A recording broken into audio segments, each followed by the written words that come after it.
All right. What's up, everybody? Welcome to this live run of Bullets, Barbells, and Barbecue. I'm your host, Brett. Chris, the artist formerly known as Heavy C, is not here. Matt, off of another surgery, is here. Dude, if you were a horse, they would have shot you by now. I told Aaron, this is it. After this, like, I've already got the spot. I got a plot in the meadow. Like, I know exactly where I'm going to go. We got a bench to put on top. Can you dig your? She'll be like, can you dig the hole first? Fuck yeah, I will. Yeah, I told her I would before this one. Yeah. She's like, no, I'll give you one more. Okay. Okay. So we'll see how this goes. And we got Tanner with the head here. We have our show partners, Elite Nutrition. Check them out at elitenutritionomaha.com. Use code B3 at checkout for 10% off, or go to the store in Omaha or Lincoln and yell B3. Get a free shaker. We also have Rosewood Block. They make the best cutting boards in barbecue. Check them out. They're fully customizable. Check them out at rosewoodblock.com. Use code B3 at checkout for 10% off there as well. So we're trying this live stream event. We'll see. We're going to go over our football predictions before the weekend instead of talking shit the day after. Well, usually the week after. We have to wait till Saturday usually to talk shit about whether we were right or wrong before. Yeah, well, I was totally right. So this will go out now, I assume. Perfect. So, and it might look like crap. I don't really know. So we apologize if the video is bad. We're just trying this for the first time. I mean, but we're going to talk about last week. Obviously, Nebraska had a really good first half. They boat raced him the whole game. The second half, if any team could have had any kind of offense, they could have fucking come back and beat Nebraska. Not a chance. Not a chance. That's a terrible take. Switzerland, what do you got? It's a terrible take. I was on board with you. I thought second half was just kind of underwhelming, but Yeah, they did. Okay. Nebraska did nothing in the second half. Hold on. So in the third quarter, we ran 17, 18 plays, possessed the ball for 9 minutes of a 15-minute quarter. And did nothing.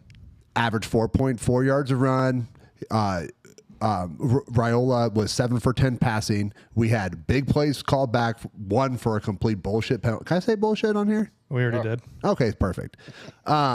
Bullshit penalty by where Ramir Johnson just knocked his guy on his butt and they called it for holding.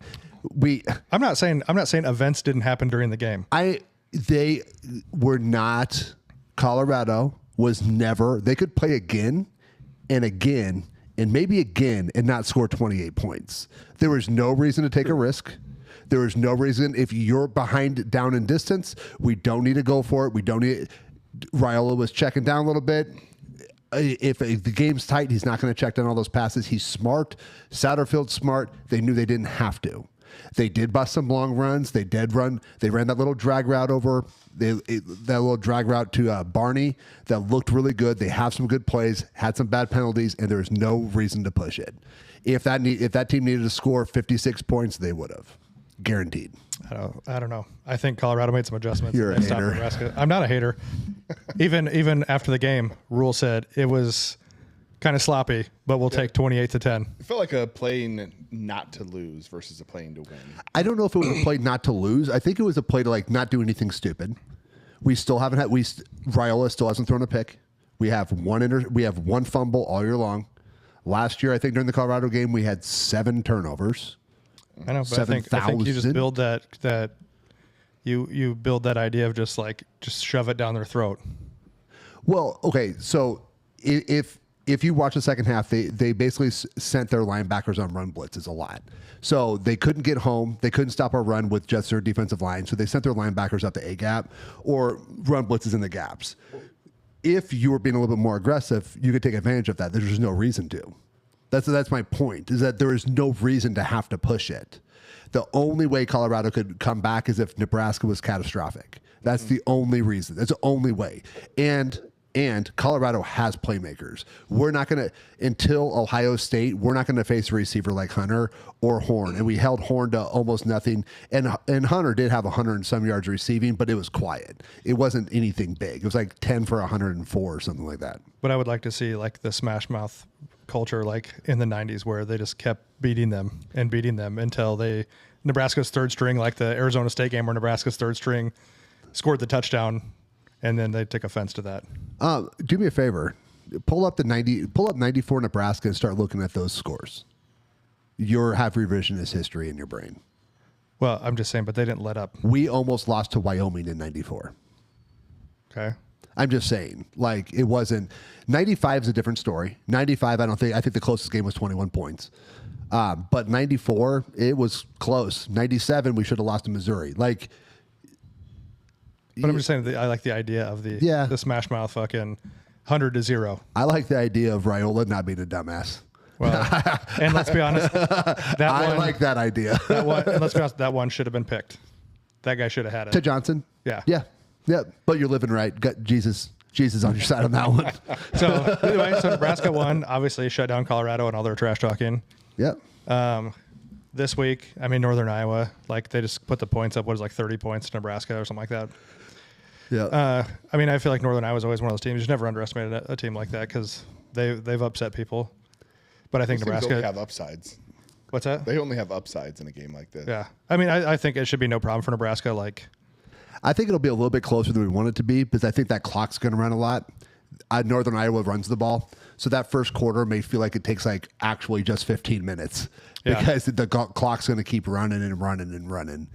So I think it's going to feel closer than it. I wouldn't be surprised if it was like 28-3, 31-6, something like that. Like feel like the score's closer and it just feels like it's closer than it needed to be. But that's because I think the game's going to get shortened a lot because Northern Iowa just likes to run the ball.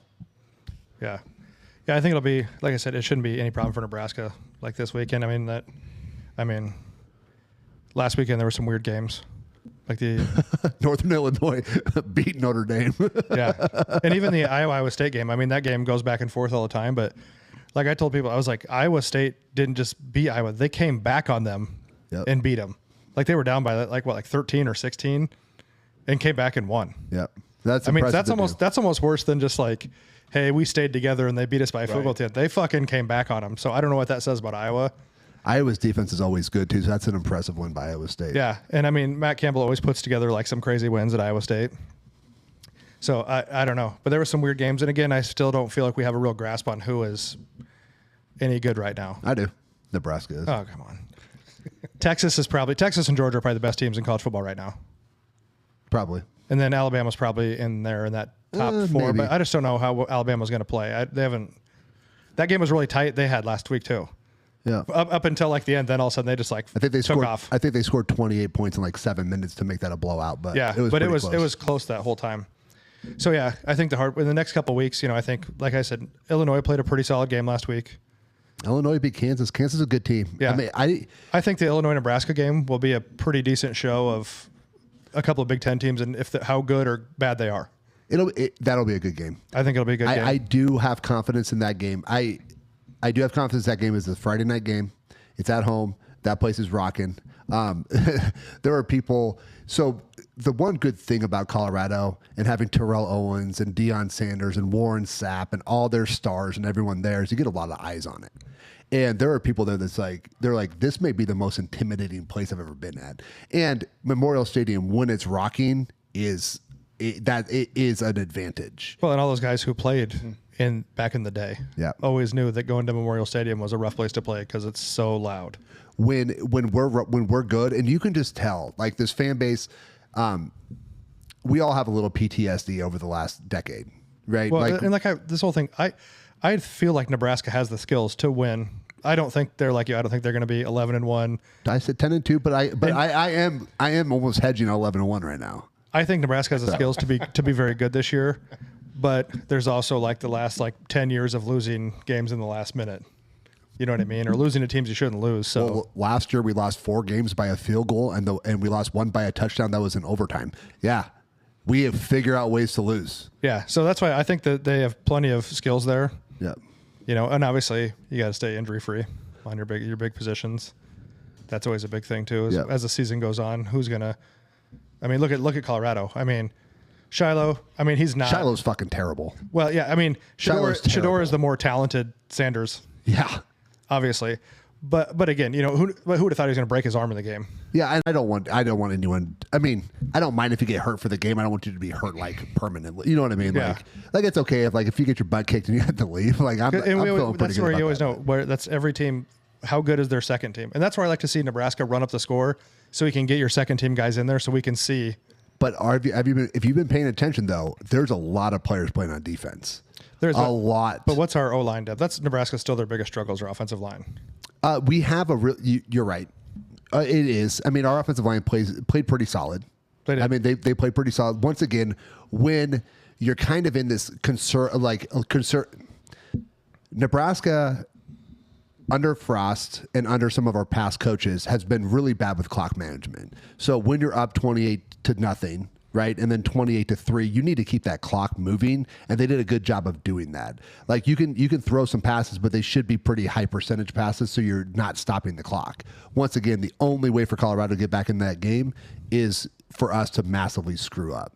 Yeah. So I do like the coaching on that. I think the offensive line's pretty solid. It's a little bit easier on the defense when they're basically allowed to blitz, and we're not going to punish them for it because we don't want to take that risk. They couldn't do that if the game was close, right? That offensive line held up. First half, we ran the same play. It was right A gap, left A gap, right A gap, left A gap. Yeah, the old student body right, student body left. Dowdell, go forward. And then we just ran the same damn play several times in that first half, and they couldn't stop it. They had to make adjustments, which was sending their linebackers into that hole. But then the whole middle of the field is now free, right? So if we needed to score points, it's just dink and dunk with anybody over the middle, whether it's Barney or Fedoni or whoever. Fedoni's a large individual. Yeah. You know who's large? Robinson is huge. But isn't Fedoni like 6'7" or something like that? I think he's like 6'6", 6'7", yeah. Yeah, he's a large. Jesus. Carter Nelson's like 6'5" something. He's a Class C athlete. He was at state last year and saw him in the long jump. Like, the kid's explosive. So if we go through, we'll do a little prediction. We'll do Big Ten. Okay. See how good you can do this. Okay. So I already know the Nebraska Northern Iowa game. Obviously, you're going to pick Nebraska. I don't think they're covering, though. I think they will. I think Nebraska's going to put up big points on Northern Iowa. You think so? I don't think Northern Iowa can stop them. Yeah. But I don't know what kind of points they're going to put up. I think it's going to be, I don't know. But I think Nebraska's going to put up points on Northern Iowa. I think it's going to be a little bit, I think it's going to be a little bit lower score because I think it's going to be a short game. I think you're going to be super annoyed by annoying TV timeouts for no reason. Some of these games are obviously like Alabama, Wisconsin. The points are 16 to Alabama. I think Alabama obviously wins that game. And it's in Wisconsin. They beat them by 100. I have no idea. Wisconsin's terrible. Alabama cover. Match I the don't slog for follow the ride. enough. Yeah. Alabama to cover. Arkansas State at Michigan. Michigan by 22. I don't know if Michigan will put up 22, though. They're not playing very good this year. No. I don't think they'll hit 22. Michigan wins, but not by 22. Okay, so Michigan, no cover. Central Michigan at Illinois. Illinois by 20. I don't think Illinois will cover. You don't think so? I don't know much about Central Michigan, but like I said, Illinois has been playing pretty good. They're playing pretty good, but they're also not a super high scoring team. The big Oregon State game. Oregon's first year in the Big Ten. Oregon is picked by 16. I think they'll cover that too. Oregon's playing pretty good. Well, no, they had that rough game. Oregon's had a couple rough games. Yeah. I still think they'll win. And 16 is not like a huge number. I think they can win by 16. Yeah, it's not a huge number. Those rivalry games are like, even if we're 10-1 going to Iowa and Iowa's 1-10, it's still going to be a 3-point game. Yeah, I mean, Iowa State can lose the rest of the games this year because they beat Iowa, so it doesn't matter. Fair. Notre Dame, Purdue. That could be up in the air. They got Notre Dame by 8.5, but Notre Dame just lost. Notre Dame to cover. And it's at Purdue. Notre Dame to cover. Which actually doesn't help them. Nope. It's Purdue, in Indiana. Yeah. And I think Notre Dame's probably going to come back with a vengeance. Yeah. I think they cover the spread and more. Yeah. I'll give them probably 2 touchdowns in that game. Yeah. Hopefully more. I want Purdue to really Prairie View at Michigan State. Michigan State by 40.5. I wouldn't even bet that game. Are these the raw odds or are these? These are the ESPN bet. This is their odds. I'm gonna go with Prairie View to cover. Then we got Nevada at Minnesota. Minnesota by 17. Minnesota might fucking lose that game. Who knows? Minnesota's weird. Yeah. I'll pick Minnesota to cover. That's 17.5. Yeah. Who else we got? We got Washington State at Washington. Washington's picked by 5.5. I'm gonna go. That's like a home field. That could go either way. I'm gonna go with Washington State. You're going on the upset? Yep. I think Washington State could upset them. Troy at Iowa. I think Iowa will win because they just got beat by Iowa State. So I'm gonna go for Troy. 23.5 to Iowa. I got Troy. Troy to cover. Actually, Troy with a straight out win. You're giving Troy the win. I think Iowa will win just because. Troy with the cover, but I really want them to win. I think Iowa's going to come back pretty pissed. Yeah, but Iowa can't score 23 points. and it's at home for Iowa. It's at Kinnick. I mean, that's Troy's always pretty tough. Always a pretty tough out. now. Here's they're one. pretty decent. Indiana at UCLA. That's a little shitty travel for them. But it's Indiana by 3, and it's at UCLA. UCLA's bad, and unfortunately, well, when I would also give it to UCLA because Indiana's got to travel. You're but playing they a go different. backwards. They do, but it's a weird game time. You know what I mean? So like, if I don't, what time is their game? They're the 6:30 game, so you're going to play like at 4:30 there. Yeah, So I don't know, I'm going to give it. I think UCLA will win it. I got Indiana. I think it's close though. Matt, you're thinking about something. Just the time zone is going to be the big thing. Because you're going back, you're missing 3 hours. No, but you gain them. Right. Well, you gain them, but you're still So off. when UCLA comes here, that time, like if it's an 11 o'clock game, or I don't even know if Nebraska, if that game's, They haven't announced that one but yet. if that's a big noon kickoff, that's 10 o'clock. But you're still getting it up. Like everything's still off. Like, even if you're going backwards, like it's better to go backwards. It's easier. It's definitely easier. But it still throws everything off a little bit. I mean, it's, the worst game I think will be whenever it happens, when Rutgers and like one of these West Coast teams play. Yeah. That's going to suck because you're going literally east to west, west to east. USC to Penn State. That'll be fun. Yeah.